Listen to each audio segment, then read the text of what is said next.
Avery, Olivia, are your homies coming on?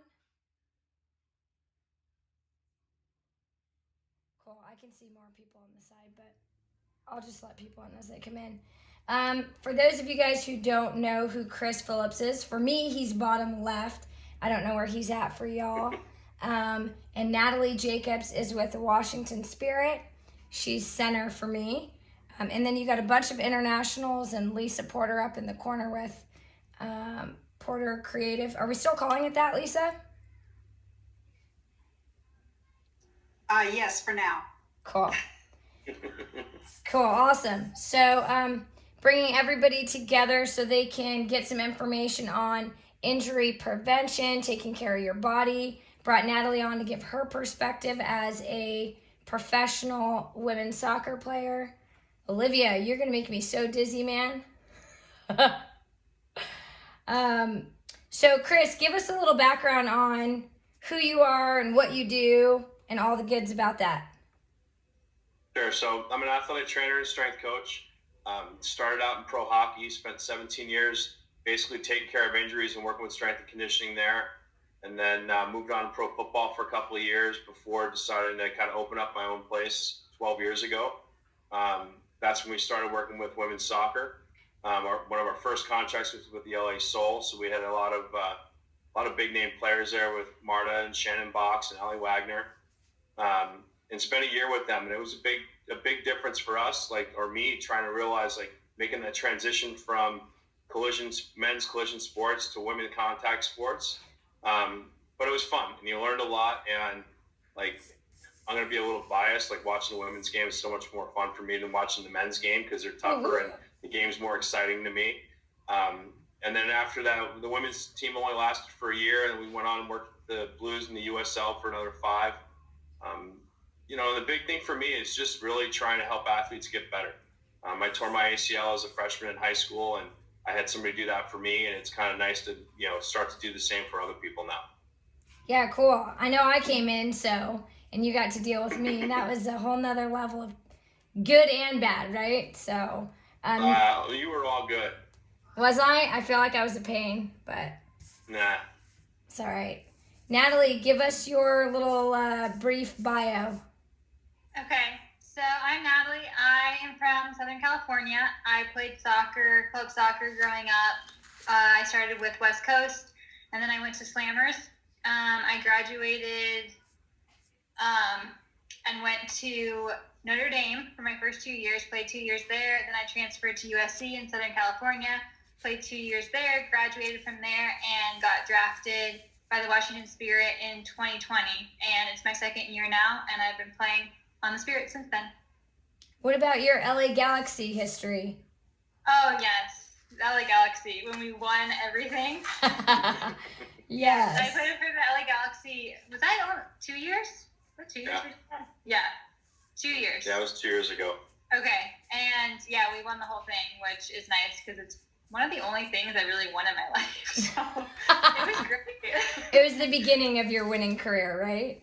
Yes. With many more wins to come. What about national team stuff, Nat? Yeah, so I started, my first camp ever was U14. That was where at camp they had 80 girls. That was crazy. And then U17, I went to qualifiers for the U17 World Cup. We actually didn't qualify that year.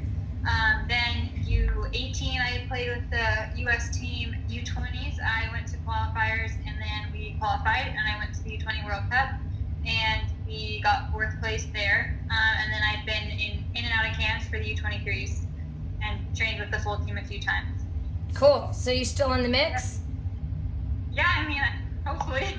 Still going strong. It's so in and out, so hopefully it'll stick soon. Still going strong. Love it. Natalie was one of my favorite people to play with, so blessed to know you. Blessed to know you. Chris, I want you to go over some of the most common soccer injuries. Don't be shy about it. I know there's, knee injuries, ankle injuries, all kinds of stuff. So why do these things happen? Why do ACL injuries happen? Why do MCL things happen? Can we prevent those things? Give me your perspective. I think the the three major ones that we really see a lot now is really the ankle sprains, knee sprains, whether it's an MCL or an ACL, and concussions, unfortunately. And I think the rise, and we speak about it all the time, like, why are these things happening more now than they were before? And I look back and stop and think about, even, you're young, and when you were 10, 12, 13, were you going 5-7 days a week like some of the kids are today? And I think that's one of the things that's made a difference of why we're seeing more and more, is that the intensity level of volume is a lot higher now than it was even 10 years ago. And then from our side, from the medical side, we're out there more. Like, we opened up in 2009, and I would say not until about maybe 2013 or 14 did we even start to get asked to go to, cover sports, cover club soccer. Now we covered, I think, 7 clubs in Orange County, and it's required that athletic trainers are at the games. And that's changed. So before a game, things would just go by and nobody would really report anything. Nobody really knew what was going on. So I think that's one of the reasons why the numbers went down, or have been higher recently versus, maybe 10 years ago. And that's what the NATA and the National Athletic Training Association, they're going to look at the same thing. And that's what they've noticed in general with sports across the board, is that, we're more prevalent at games, we're around more, and then the volume's a lot different now than it was even 10 years ago. And I think that's what's leading to not only the overuse injuries that we're seeing, especially now with high school and club sports going on at the same time, but also the acute things, and again, it's your typical, you're going to get hurt. And this research, again, will show that at the older you get and the higher level you get, the injury rates go up. Stop and think, Natalie, you're a perfect example. Starting when you were a club, then going to college, and now being in the pros. Like, as you get older and you get better, those rates are going to get higher. It's just the way it kind of lands. Yeah, and I'm glad you mentioned Natalie, because Natalie and I were discussing how she hasn't had a very extensive history of, with injuries. And so I want Natalie to explain maybe her perspective on why that is. And Chris, if you could add to it, like, is some of it genetics? Is some of it how she eats? Is it her, ability to be maybe more proactive in the game versus reactive in the game? Like, how does one player go their career not having very many injuries, while we see other players like Rose Lavelle or Mallory Pugh not fully reach their potential because they're constantly and consistently chronically injured? Like, how does this happen? Nat, talk to us about your history first. Yeah, so I thought of a few things when Chris started talking about ankles and concussions, because those are like kind of the things that like I guess dealt with, but those are kind of like, at least the ones that I had were like really short. Like, my ankle would be bad for like a week, and then I was like, okay, I'm going back. And then like concussions, the longest one was like 2 weeks. So luckily I haven't had like a big injury. But yeah, I think that, you said it too, Chris, overuse, I think, is what a lot of people end up doing a lot of the time, because they're like trying to get better, which is good, but sometimes there's like no limit on that. And I think, I focus a lot on that, and like sleep is like my number one thing out of anything. Like, when they're like, oh, let's do recovery, I'm like, okay, I'm sleeping 10 hours. Like, that is how I recover. I sleep like 9 to 10 hours as much as I can, like every night. So I think that for me is like my best way to recover, because it's what I've done my whole life, and it's just kind of like, I feel great after that. Like, when I go to the trainers, I'm like, okay, this kind of hurt today, but I'm gonna sleep and I'll come back to you, and then it's always like pretty good the next day. So sleep is like my number one thing. But yeah, that's the main thing. And then like hydration and stuff. I love Pedialyte. I have Pedialyte with me right now. I drink it all the time. Pedialyte. I've not heard of this before. Let me see it. It hydrates me. Okay, I found like a small one. Normally they're like really big, but I found this one. They're like, it's amazing. Nothing else hydrates me the same. I have like a little bit of that, and I'm like immediately hydrated. Interesting. So Natalie, real quick on the side, CVS now will carry little packets of Pedialyte that you can just pour in a water bottle. Oh, that's way cheaper too, probably.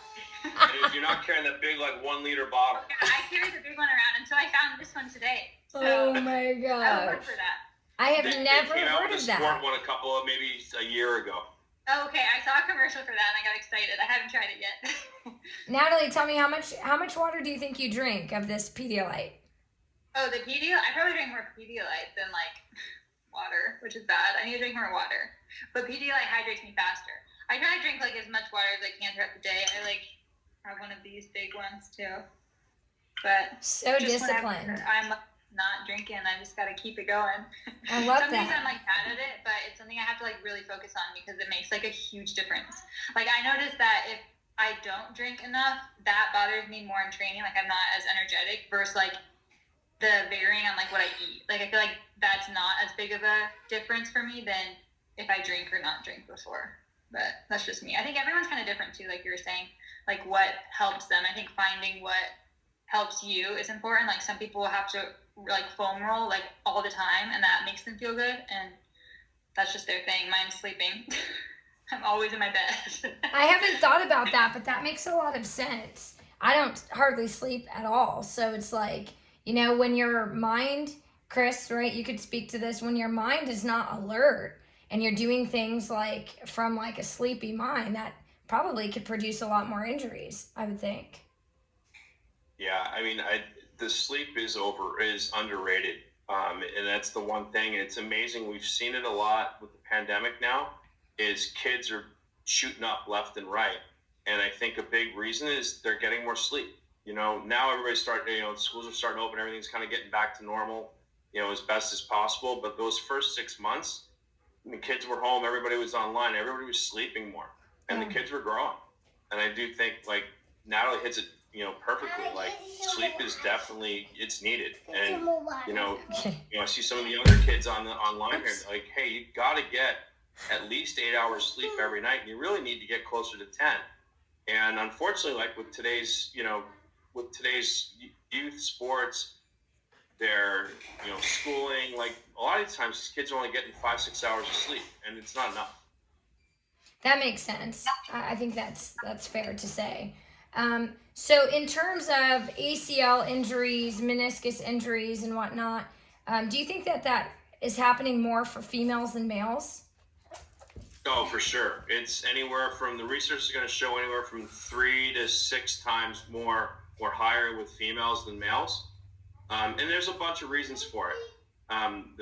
The one bigger thing is that they don't have, when they grow quicker, so the neurological system doesn't work as quickly, so they don't react as quickly. As much as they react as quickly on the field, but the minute reactions that it takes to tear an ACL, those haven't happened yet, and I think that's one of the reasons why you see it. There's a plethora of reasons. In the old days, literally not even that long ago, it was only the guys that were getting in the weight room. Now the girls getting in the weight room, and that's a big thing. Like, and the big thing for me is you've got to strength train, and that doesn't mean you have to put a ton of weight on your back and do a bunch of squats, but you have to strength train all year round. You cannot take time off. Natalie, you guys are in season now, right? Yeah. Yeah, and I'm gonna hope that the answer comes out correctly. Do you at least do some sort of you guys do some sort of strength training? Well, it doesn't have to even be with weights, but just strength training at least a couple days a week, because that's what helps keep you strong. Yeah, we do prehab every morning before training too. So we do. Each person has like their specialized focus, and then you have your exercises. But yeah, then we go to the gym a couple times a week with weight. Yeah, and Natalie hit on it a little bit earlier too, that as much as we want to bulk everything the same and say everybody's the same, everybody's different. Like we treat everybody differently. Everybody's this, Lindsay and Natalie might have the same issues and may have to attack them different ways. And differently, you have to look at, some people are predisposed. Some people are going to get injured more often. But I've also been lucky enough to work with some athletes that maybe put in the bare minimum amount of work, but then they go 10, 15 years as a professional athlete and they never get hurt. And you shake your head and go, okay, well, you know what? Good for them and good for me, because that's less work for me to do. And you try to get them to, educate them a little bit more. And it's sometimes, Natalie, when you get a little older, at some point you have to put in the extra work to stay healthy. which sounds like you already do. I'm not giving you a hard time. I'm just mentioning it because you are a healthy person. Let's keep you that way.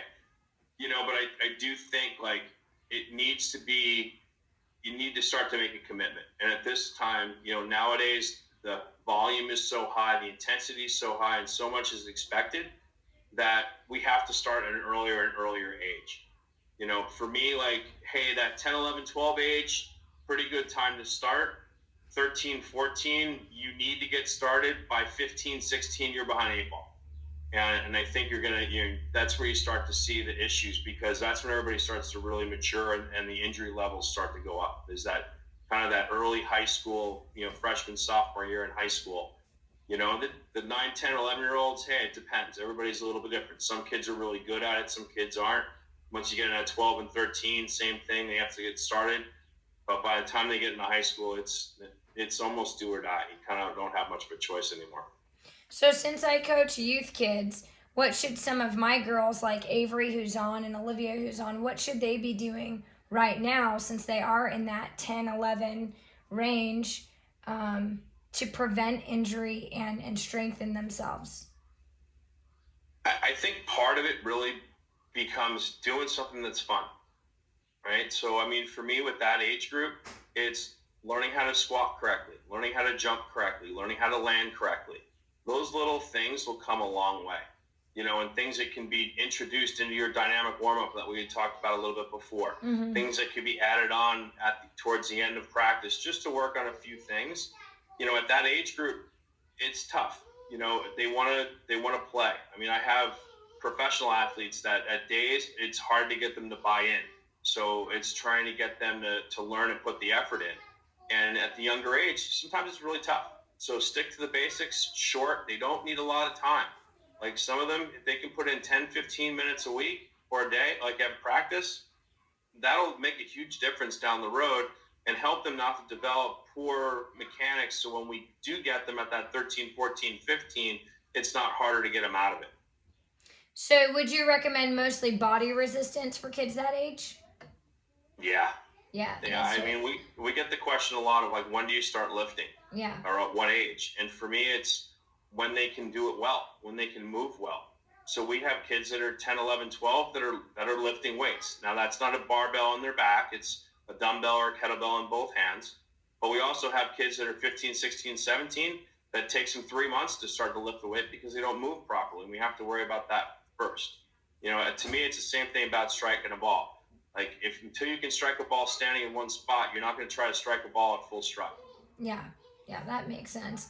Now, what are you guys doing? Give us like a little sample of some of the things that you guys, or maybe just you're doing to stay strong and fit. I think fitness has a lot to do with it. I know we haven't really spoken too much about that, but I think the more fit you are, the less likely you are to get injured, at least fatigue injuries. And I think you're more likely to recover from injuries when you're fit. I think most of the reason why I spent time in the training room with the LA Galaxy was I had like 2 weeks to get fit for the season. So it was like me and Chris time every day, all day, Yeah, run the beep test on day 1. Yeah. Exactly. So give us your rundown. So what are you guys doing, Nat, to stay fit and stay healthy and strong? Yeah, so actually this weekend we're in like our little break between preseason. We just finished our first like preseason games. It's like 10-week preseason. So this was like a weird season. It was super long. And then we're getting into our season starting Tuesday. But as far as preseason went, we have a strength and conditioning coach who like looks at our data every single day. We have things on our feet that monitor how many right foot passes you do, how many left foot passes you do. We have our GPS unit and we have our heart rate strap, so they can see like exactly how far you went, how fit you are. Like you can't hide your fitness because it's like everywhere. So we do you have a microchip? Are you guys microchipped yet? Maybe. No? But yeah, so they track everything, and he just takes all of our data and it's nice because he kind of does it all. But we normally do running after training, like high speed. If you don't get enough high speed in training, he makes us do high speed at the end and everyone's different, like we were saying. So some people don't have to run, some people do, based on how much you do in training. And then we do, like I said before, prehab before every training. There's like a strength group. There's, oh gosh, my roommate's back. I'm going to move to the other room. Prehab before. So everyone's like different. So for me, I was in like the strength training. So like what we're talking about. So I had to do like push-ups, abs, and all of that before training started. So I was in like, not the fun group, but then there's like stretching. So people don't have great mobility, which I actually ended up having like good mobility because my ankles are all, I've rolled them so many times. They're not even there anymore, but it's great mobility. So there's like, everyone's different. And then he kind of does everything for us, which is like nice. So I don't know as much of it, like about it that I should, because he kind of just takes it over it. But he says that we can like look at our data and he'll show us like how many miles he wants us to get each week, based on if we have a game, if we don't. So yeah, those are the main things we do. We lift like twice a week. In preseason, 2 to 3 times. And now, I don't know what we're going to do now. We'll change it up for the season.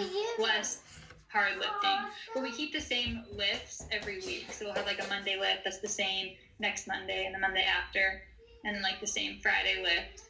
And you can like go up in weight based on what you did the week before. So it's like gradual improvements.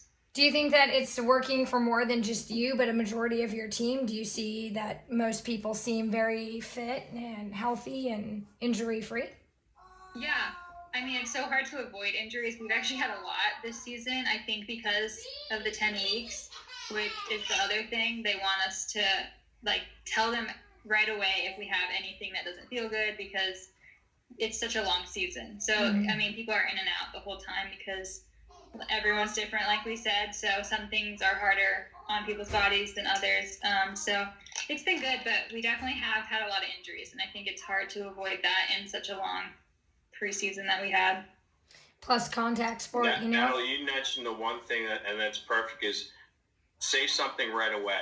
And I think from my perspective and my professional job working with pro athletes is the last thing I want to hear is, hey, my ankle's killing me. Okay, when did it start? Oh, like a month ago.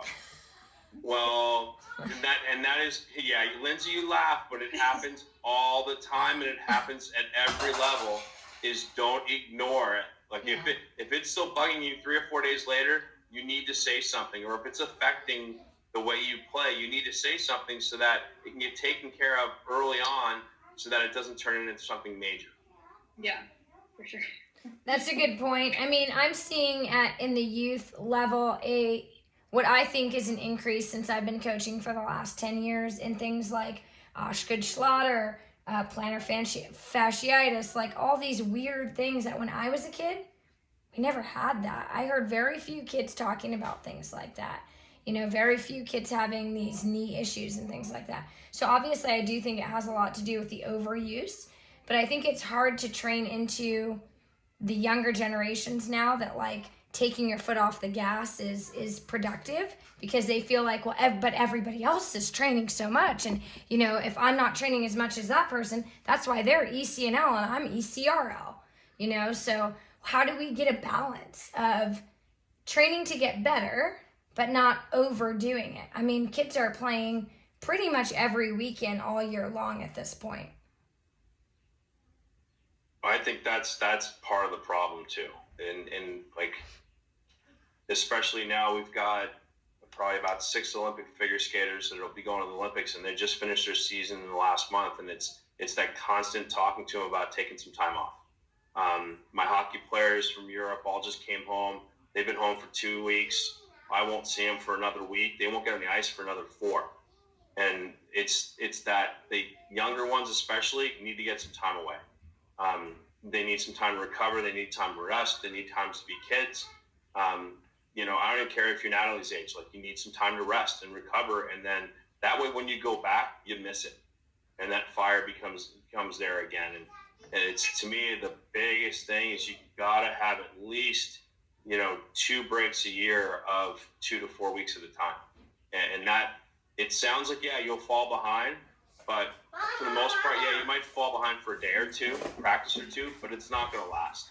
Like, Natalie, if you missed 2 days of practice, by the end of practice, you'll be fine, right? Yeah, for sure. You're good enough. Like 2 days away from the field, it's not going to hurt you. Yeah. You know, and that's what I think the younger kids and especially the parents, they just think that, like, we can't take a day off. We can't take a day off. Yes, you need to take a day off. It's kind of like that sleep. Get that 10 hours of sleep, and it does wonders. Yeah, that's been a hard thing, I think, in the club realm. I mean, once you get to Nat's stage, it's like a little bit different. But I think in this youth game, everybody feels like they need to be doing futsal and doing, you know, regular gaming and doing this and doing that. And I love all the different environments. And I think when it's planned out appropriately, it can really work and be a benefit. But I think when you're doing all these things all at the same time, over time, we see either burnout or an increase of injuries, you know? And so it's really trying to respect that people want to keep chasing their dreams and making that happen for them too, while also respecting that we know at some point the body's going to break down. And when the body doesn't, the mind will, you know?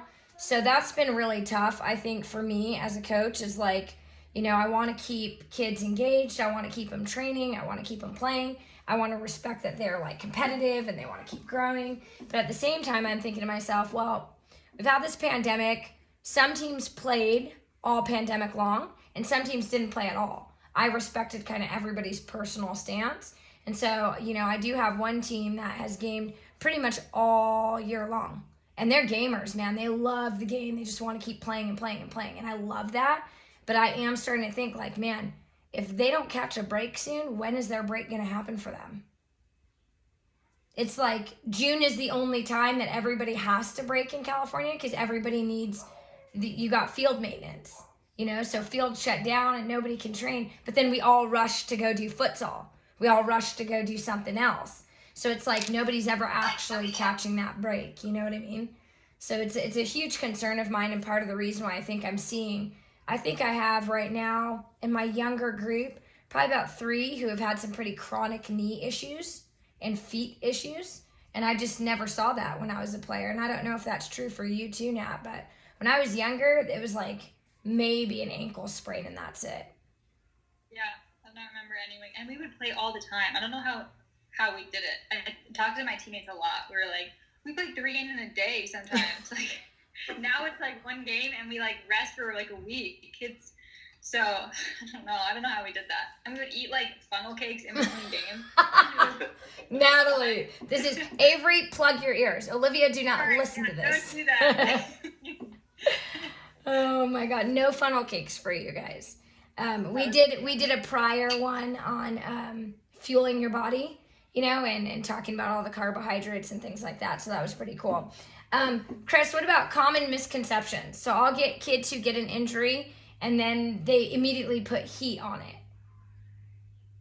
Yeah, I mean, I always look at it this way. And I always go ice right off the bat, at least the first 3 to 5 days. And then the kind of rule of thumb is heat before, ice after.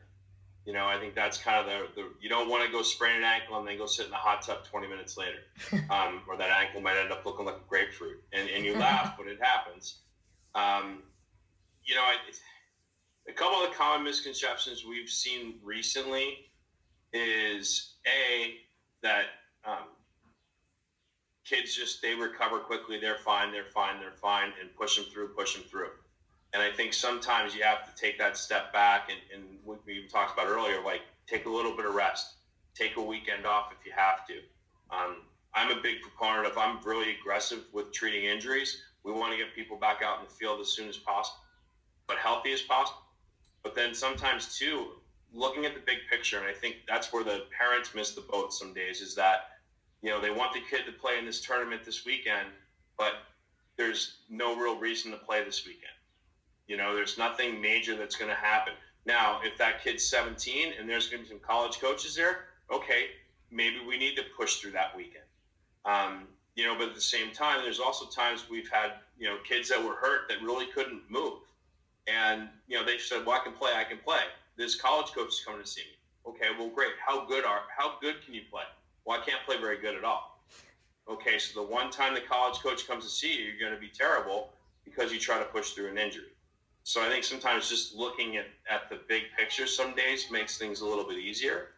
The other common misconception that's been coming up lately is we don't want our kids lifting weights because it's going to stunt their growth. And I think I go back, I am not a heavy lifter person. I don't like our pro athletes don't lift heavy very often. My younger kids don't lift heavy at all. But the resistance training will help them get stronger, will help their bones get stronger, and will help them resist injury. So I think that's one common misconception that's come up a lot in the last 2 or 3 months. Because some of the other kids, like I said, when the pandemic hit, they got more sleep. A lot of them grew, and some kids just genetically they're not there yet, and they didn't pop up, they didn't sprout up, and then mom or dad are asking, well, why are they still short? Well, because they're not there yet. They're just not there yet. And some kids, hey, when mom and dad are both short, chances are you probably end up being kind of short too. Yeah. So, it's all, and there's nothing you can do about it, but the research has been out for decades that it does not stunt your growth. I'm glad you spoke to that, because I've heard that so many times, and I'm a mom, obviously, so I was wondering, like, is that not healthy for the kids? Like, I'm not sure, so I'm glad that you spoke to that, because I think that a lot of people do assume, or sometimes information is given at one point in time, and then it changes over time, and we just never catch up with it, like, sleep a baby on their stomach. Oh, wait, no, we sleep them on their back. Oh, wait, no, now we sleep them on their side. Like, things are forever changing, and so I feel like we always need to keep evolving with all of these changes to, continue to be growing and safe and everything. What about taping injuries? Is that a good thing or a not good thing? I'm going to say yes and yes. I typically don't like to unless it's necessary. There's going to be time, hey, Natalie rolls her ankle, she's at a high level, and we need to tape her ankle so she can play and feel more supported and reduce her chance of re-injury. Yes, we definitely need to do that. If we have a 10-year-old, do we really need to tape their ankle before they go play? If we need to be that cautious, maybe that 10-year-old shouldn't be playing. I think, again, as you start to get old and the intensity changes and the stakes change, then yeah, maybe we need to do that. I'm definitely against having them taped when they do their rehab or their prehab stuff because we don't want them relying on it. And there's some people that will. Hey, they sprain their ankle 4 or 5 times in high school and now they get the ankles taped every game. Yeah, you know what? That's a good reason for preventative, as long as they're also doing their injury prevention stuff and their ankle stabilization stuff on a daily basis and not just going, well, I'm too lazy to do that exercises because it's too much time on my hands and I don't feel like doing it. We'll just tape my ankle and I'll be fine. So, I think it's a mix of both. It just depends, and it goes back to what we talked about earlier about everybody's a little bit different. Again, the younger age, I wouldn't. If you have to tape their ankle to play at 10, 11, 12 years old, they honestly probably shouldn't be playing. That's a fair point. Nat, do you tape your ankles? So if I sprain them, which I've had a bunch of sprains, like I was saying before, I'll tape them like until they feel stronger, and then I get off of it again, because I don't feel like I have as much like control over like when I'm taking the ball when my ankle's taped. So I do it to the point of I need it, and then it's off of it again. So like right after I sprain it, then yeah, I'll make sure I do that. But I haven't been taped for a little while since my last ankle sprain, and they seem strong again, hopefully. That's good. I've always taped when I was young. I've always taped my ankles because I roll them so easily. So easily. It's like ridiculous. Yeah. And when they're taped, it's like, and I use a different kind of tape, like I use the stretchier tape. So it's not a real tape job, but it's just like more supportive, But I think some people feel like, well, if I tape my ankles, like you said, Chris, like, well, then there it is. That's the work that I need to do in that area. And I think that they're lacking to understand that if you support all those structures first, you probably don't even need to be taped, and now there's all these other tape jobs I see players showing up with, and I'm like, how effective is this? It looks like the kid can't move. You got your whole back taped up, you got your knees taped up, you got your shoulders taped up. It's like, man, is this a good idea for you to be playing today? Everybody thinks they're going to World Cup 2021, I guess. it's I think something. Natalie hit it perfectly too. Of like, hey, I do it when I need it. Yeah. You know, and that's and that's it. But again, that's at an elite athlete, standpoint is, hey, I don't want to have to do it. So when I need it, I use it. And as soon as I don't need it, I don't use it again. Well, Natalie's always been a good girl, so it doesn't surprise me that she's doing the right things. Chris, what about like all these new evolving things that people are doing, like this cryo, and I don't even know what that is. What is that? The cryo is where you basically step in a big cylinder that's really, really, really cold. I think it's one of those kind of fads where it's come in, it's already starting to fade out. I've seen a lot of research that says it helps, and I've seen just as many research articles that say it doesn't do anything. It's kind of one of those, I think you still need to look back at, like, when you have an injury, it takes effort. You have to reduce swelling, reduce pain. You have to increase range of motion, increase strength, and then start to do things that mimic what you're going to do on the field and decide, okay, is that athlete ready to go?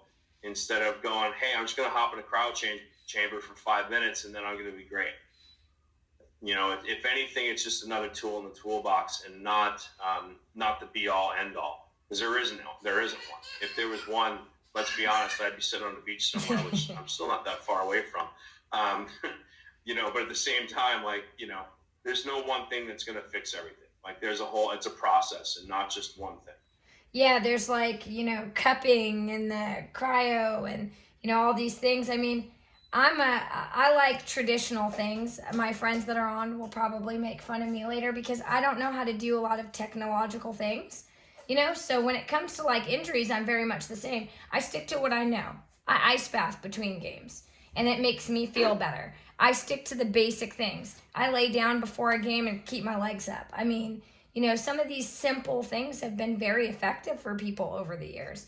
Instead of racing into, doing cupping and all this fancy stuff and all this and all that, I just stick to what I know, which is ice bathing and laying my legs up and just chilling before games, So are those still effective methods for recovering from injury? Ice bathing and just doing simple things? I think so. I think that, again, it goes back to everybody's a little bit different, and we'll talk about recovery. What's some good things in recovery? We've done everything from, bike rides to recover to, different change of pace, jogging to recover, to foam roll and stretching, to ice baths, to recovery boot, like compression boots, and sleep. I mean, again, everybody's a little bit different. I think the best thing to do is you just start to try different things until you find out what works for you. For the younger ones, keep it simple. Keep it simple. There's no reason that a 10, 11, 12-year-old needs the same thing that Natalie's doing exactly on the same day. If she's spending a ton of money on a cryotherapy or a compression boots, which again, I love. We have the compression boots. We use them all the time. But do you really need them at a certain age level? I think that's trying to find out, at what time do you do it? But the simple things, like you said, at the end of a game, if your kids are playing 3 games in one day, having them, take a little light jog to cool down and then line up against the fence with their feet up in the air for 5 minutes just to help, drain the lactic acid out and help get those hamstrings stretched out a little bit. That's great. It's going to be effective. It's going to help them, and it's simple and free. Yeah, that's true. That's true. It's simple and free. I think people will love to hear that, even though I think people do get sucked into the fads of all these other things. At the end of the day, when your kid's feeling a lot better, I think they'll feel better about what they're doing too. So what about recovering from injury? What else can you tell us about that? I think the big thing is when you're developing your rehab programs, they have to be able to meet the demands that they're going to meet when they go back on the field and play.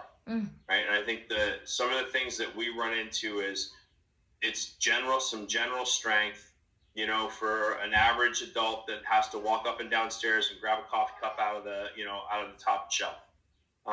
Well, demands on Natalie are a little bit different, and we need to be able to do those things of work on can she land? Can she accelerate? Can she decelerate? Can she change directions? Can she ward off a defender?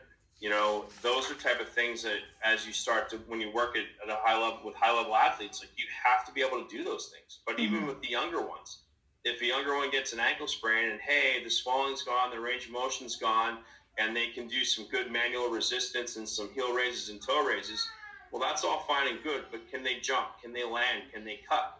And if you don't work on some of those things and see if they can, prior to going back to practice when there's 19 other kids out there and a coach or two, and they're really focused on the practice and the other 19 and not, how is certain athlete's ankle, then that's where you start to get the re-injuries. So I think you really have to look at what are the demands that are going to be placed on an athlete. And before we put them out on the field, have we worked on meeting those demands prior to going back to practice? And that even goes back into depending on what the level of the injury is. We look at, they go back to drills first, then non-contact practice, then contact practice, and then games. And everything's different. You get a little slight ankle sprain, maybe we don't do that. We have an ACL tear that they're going back, and when they're going back after the repair, it's going to be a more of a drawn out process. But you want to be able to, it's just like anything else. If you can't crawl, you can't walk. If you can't walk, you can't run. And it's the same thing with us. If you can't cut, then we need to work on cutting before you even think about really getting out and getting into a practice. That doesn't mean you can't dribble a ball a little bit. That doesn't mean you can't juggle. That doesn't mean you can't, maybe pass a ball. But we need to take that progress of one step at a time before they get back out and play. I think hopefully we can connect. I know we'll connect afterwards, but maybe getting some of you and your guys out from your Belinda out to see some of the teams that are in and around my area, and you can kind of do a pre and post assessment would be a good idea. I think that would be beneficial for a lot of the athletes. Nat, I was going to ask you something, but my old lady brain is not working suddenly. I'll have to come back to it. Avery, since you're there and active, do you have any... Okay, I'll deal with your TV in a minute, okay? Yes, you may get a snack. You never know what you're going to get when the kids are home. Avery, do you have any questions for Chris or Natalie about injuries or injury prevention? Nothing? Not a one? Can't believe it. Olivia, my scholar, do you have any questions for Chris or Natalie? Wow. Nat, what are you guys doing in terms of dynamic warm-up? So that goes back to our sports physiologist who does everything for us. Mm-hmm. But it depends on the day. If it's a pre-training day, it's lighter because we don't do as much. But if it's a hard day of training, we'll do a lot of movement before we do the stretching. So he always does the side shuffle, karaoke, all of those things before getting into the dynamic stretching. So that's what I've noticed with that. And then we do a passing pattern to fully get us warm. So it's the movement, stretching, dynamic stretching, sprints to get us build-ups, and then we get into the passing pattern to kind of warm us up with that, and then that helps us get ready to go. It's 30 minutes before training that we do that. Oh wow. So you guys don't do the same thing every single day? No, he varies it every day. Yeah, there's different types. Some of them are dynamic with passing involved, some are just around the cones, some are patterns with the cones. He has I think his data tells him which one to do based on how tired we are that day and stuff. But yeah, he varies it, I think, so we don't get bored of the same one either. But yeah, that's super smart. So you guys don't do the FIFA warm-up? No, what's that? I'll talk to you about it after. But Lindsay, you just nailed it, right? The FIFA warm-up's great. I think there's things that could be better, things that are way worse. But here's the biggest problem. It doesn't work if you don't use it. Yeah. And I think that's where, we done one with one of the clubs and went through the FIFA workout with them just to show them because they wanted us to help them understand how it works. And I would say by the third week of the season, none of the coaches were doing it anymore. They were back to ours. one lap around the field, and then passing drills. Keep away. Yeah. And that's a big take home for me of the prevention stuff and the dynamic warm up is just like Natalie said, like they've got to get some movement stuff. They've got to do some dynamic stretching. You've got to do some change of direction, some acceleration stuff with that. It doesn't need to take 30 minutes. You can do it in 10 to 15. I mean, especially with the younger age group. Older group, okay, maybe a little different, but the younger age group, 10, 15 minutes is more than enough. Yeah, we do a variation of it. I see Rio's hand is up, so I'm going to go to her. She's an international player from the UK, so I'll ask her what her question is. Are you there, Rio? Can you hear me? Yes, I can. Yeah, okay, guys. It's 1 a.m., so you're going to have to bear with me. Yes, I'm Rio. I'm 19, and my question is, how do I fit it in? Because my schedule is a bit hectic. So I've got Monday, Tuesday double training, Wednesday game, Thursday training, Friday training, Saturday rest day, Sunday game. And I've just come back from a MCL injury, and it was very much down to an overuse injury, because before I was a grassroots player, and then kind of the season I got put into 2 academies and I got named captain for my Palace team. So I put a lot of pressure on myself, and it's kind of like I haven't got time to do S&C and I haven't got time to do this and this. So my question is, how do I fit it in? Because it is a lot, and I do see myself picking up a lot more injuries because of how my schedule is right now. If that makes sense. Yeah, it does. That you sound like a club and high school kid in Orange County right now. Unfortunately, the only answer is to find the time or cut something out a little bit. Going back to like we just talked about, like, Natalie's team does a great job at doing their warm-up stuff, but it takes 30 minutes. We do our warm-ups in about 10. And I think it could be handled in about 10 minutes. And even our cool downs are only, 5 to 7 minutes, which is honestly mostly some foam rolling and stretching. But finding some time to doing that, and finding a couple of days a week where even when you're done with practice, take 15 minutes to do a couple extra exercises just to help maintain, your strength. Because unfortunately, we all think that the more you play, the stronger you're going to be, where it's really the other way around. The more you play, the more you practice, the more your muscles get broken down. So it's kind of a tough answer, because I don't have a good one for you outside of trying to find that time. Or if there's days we have the 2 practices, maybe you have to limit to 1 and spend a little bit of that time doing the strengthening and the recovery work, and see if that works for you. You're kind of in a tough spot right now, just like I said, like half Orange County. But it's really trying to find that time, and then it doesn't take that long. It really doesn't. I mean, if you stop and look at it, again, 10 to 15 minutes of a warm-up, which hopefully your team's doing something to begin with, and find the few things they're not doing it and do that before. And then when you're done, as soon as you're finished, hey, get your little bit of strength work in, get your recovery in, get out of there, go home and get some sleep. That's what I need right now, sleep. But thank you so much. Rio, good night, Rio. I will talk to you in the morning. Yeah, and also I need one of these hoodies, by the way. Oh yes, I know. I'm working on it. Yeah, I'm loving these hoodies. I'm working on it. So we have. Are you on now? Are you on Clubhouse at all? I don't know what that is. Oh my gosh, Chris, do you know what Clubhouse is? I'm with Natalie. No. Guys, the least my technological person on here knows what Clubhouse is. So I saw the Teams thing too. I was like, what is Teams? Thanks, Natalie. I said the same thing today. Oh my goodness, this is amazing. So I got pinged in by Danny Califf, who's a former U.S. national teamer, former pro player. He's our male GRITNESS coach now, and so he said, "Hey, you got to get on this Clubhouse thing. It's like kind of like podcasts, but it's not. You got to get on it." So I got on it, and Diego Bocanegra and what's that guy with the curly haired? I'm so upset with myself for not knowing what his name is. Alexi Lawless. Alexi Lawless is on there. Like, all these big time athletes, all these big time entertainers, all these people get on there, and it's a room, and Rio's trying to explain it too. She's got her hand up still. Rio, am I not explaining it right? Oh no, I didn't realize my hand was up. She's tired. Oh my God. It is 1 a.m. where she is, so I forgive her for that. But you get in there and you can kind of, connect with other people, like internationally, nationally.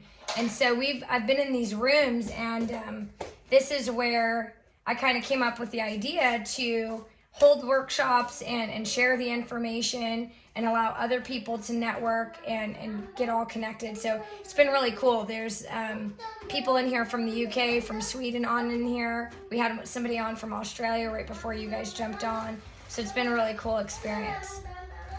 Something that, Chris, we could probably talk about after and get you all set up on there so that you can continue networking also.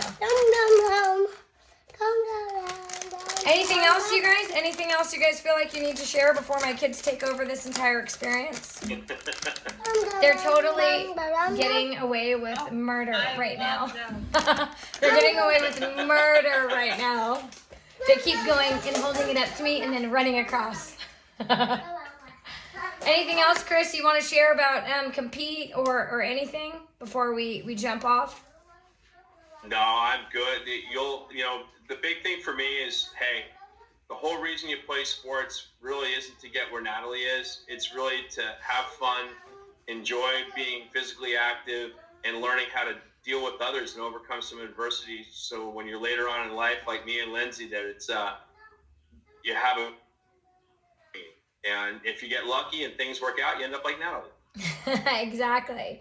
Playing pro, playing on the national team, those are all added bonuses. But that's basically the whole premise, right, of what GRITNESS is trying to figure out, like, hey, who are we as players, and how are these things impacting how we perform, and can we maximize our performance by getting to know ourselves a little bit better and growing relationships and building memories and understanding that adversities are a part of life on and off the field. The better we can manage those things, the more successful we're going to be. And success isn't always defined by making a national team or, being a professional. Sometimes success is defined in other ways. So thank you both for being on. I so appreciate you. I've recorded it. I'll send it back to both of you guys. Avery, Olivia, Nina, Amanda, all you guys, thank you for coming on. Natalie, do you have anything before we're going to jump off? No, I don't think so. Natalie is an amazing mentor who's just barely getting her feet wet with GRITNESS. She's going to be back for plenty more. And my girls are going to see Chris because I'm going to require it. So we're all going to be interconnected together. Nice. Awesome. Well, thank you guys for logging on. Appreciate it. Thanks, Lindsay. Yeah, you bet. Bye. Bye, Bye, guys. guys. Bye, Liv. Bye, Avery.